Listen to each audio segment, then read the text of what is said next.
Hi, I'm Lynn from L&J Goods. We're so happy to have you here today. We are so excited about the new IOD Summer Release, and I have got some projects to show you. First up is going to be this incredible piece using the new molds from IOD called Persephone and Felicity.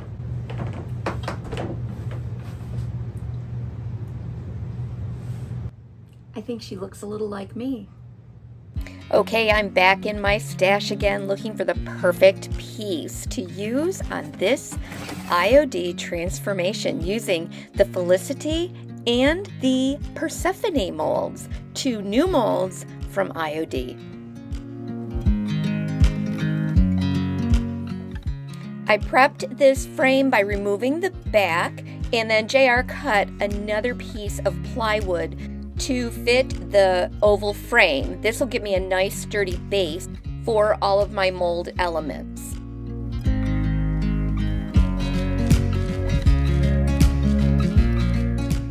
These two new molds from IOD are actually created a little bit differently. They have a deeper depth and give us so much more detail and so many more options for design. Just like with any molds, I'm going to dust the mold with cornstarch before adding my air dry clay. You could certainly use resin in these molds as well. I grab a generous sized chunk of air dry clay and get it nice and soft in my hands. Then I will press it down into the mold, removing any excess with my thumbs, or any flat blade will do as well.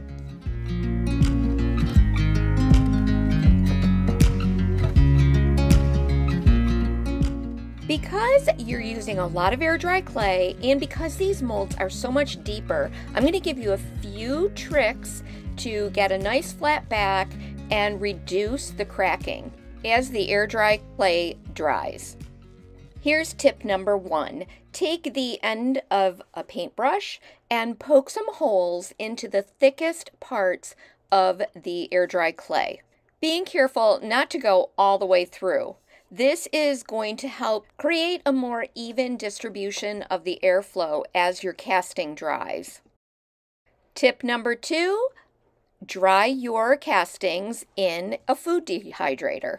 You can also allow your castings to dry on a baking rack, a drying rack. This will help to keep them flat as well. The even distribution of airflow allows the air dry clay to dry more evenly. I'm prepping the background plywood substrate for my molds by applying some white paint on the front and back of the plywood. The castings are dry. It probably took about an hour for them to dry in the food dehydrator. If you let them dry naturally, it's going to take a good 24 hours for these particular castings to dry. Because I'll be layering lots of the Felicity roses over the Persephone mold, I will take a picture of my initial design just so that I can remember what I did. I have already precast the other elements that I'm going to use from Felicity, and I have dried them the same way that I did with the Persephone bust. At the end of the video, I'll show you how I repaired a very large crack in one of my other castings. You'll want to watch through the end of the video, and I'll show you how I repaired that and made it look good as new. I did several air dry clay castings of the bust because I wanted to experiment with the drying time. Now, working from the base of my design and up, I will start to layer the castings on my background. I might need to add a riser here and there. I just use a little clump of air dry clay and glue that in place, and then I add my mold over top of that. Continue to build up your design as you desire.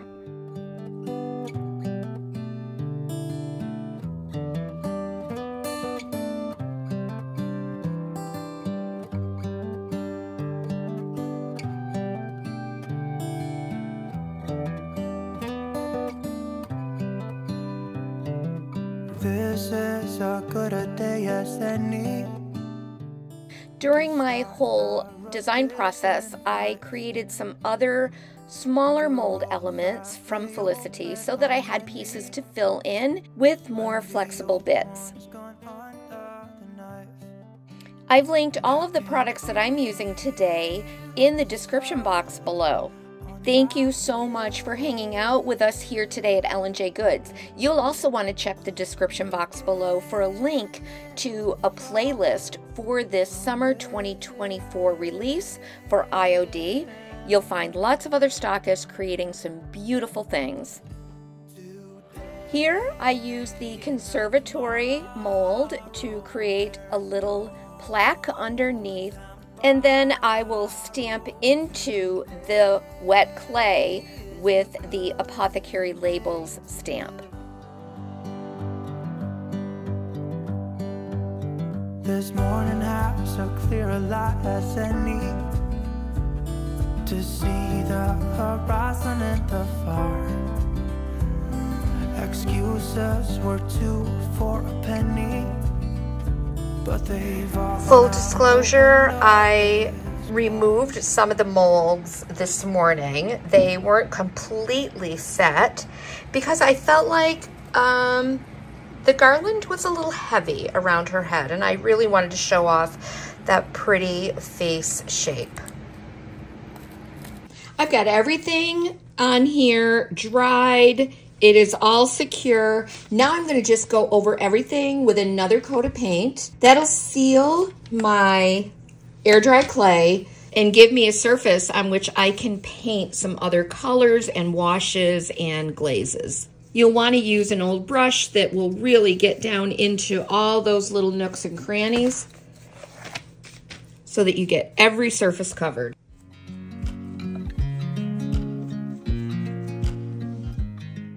I've chosen to use some acrylic paint. I'm going to water these down so that they become a very transparent wash over my molds.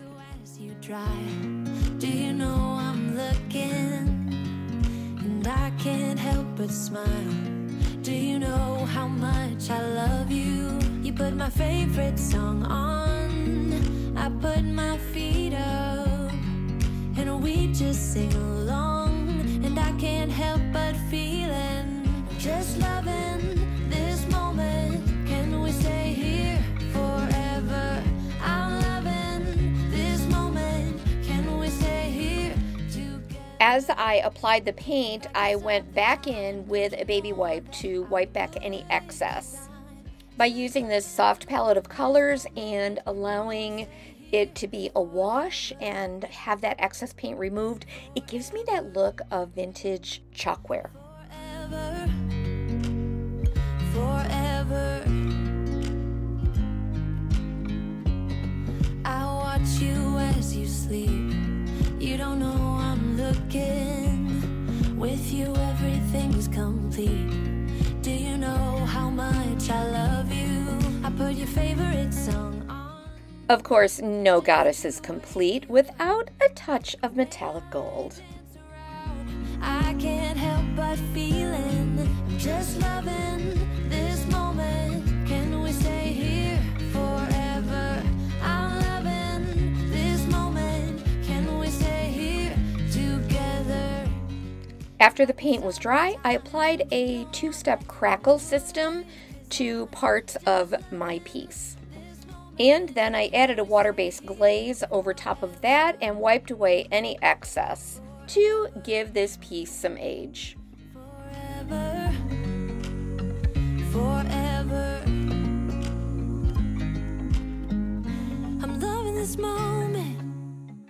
And to really give this piece the look of vintage chalkware, I applied a final coat of white wax and buffed away the excess.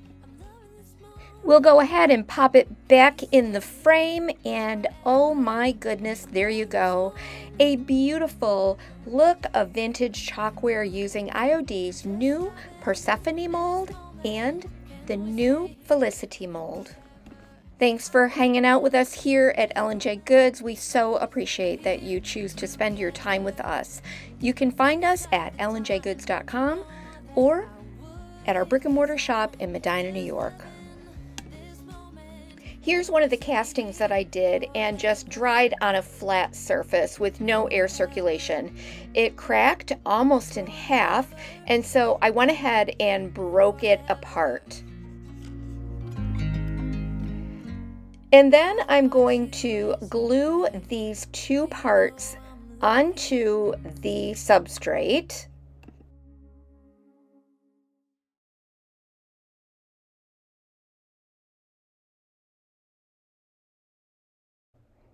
And then fill the crack that exists with my Titebond Quick and Thick glue.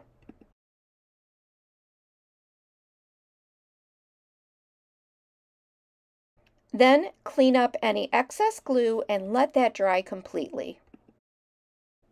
In order to fill in the crack now that exists, I want to take the air dry clay and make it very, very soft by dipping it in water and working that water into the clay. I want it to be very mushy.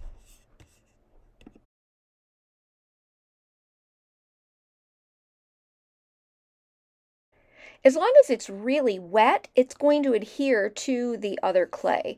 And then I'll just begin to press that into the crack. I do want to overfill a little bit because the slurry of clay will sink a little bit into that crack. So this may require just a couple of applications, letting each application of wet clay dry in between applications.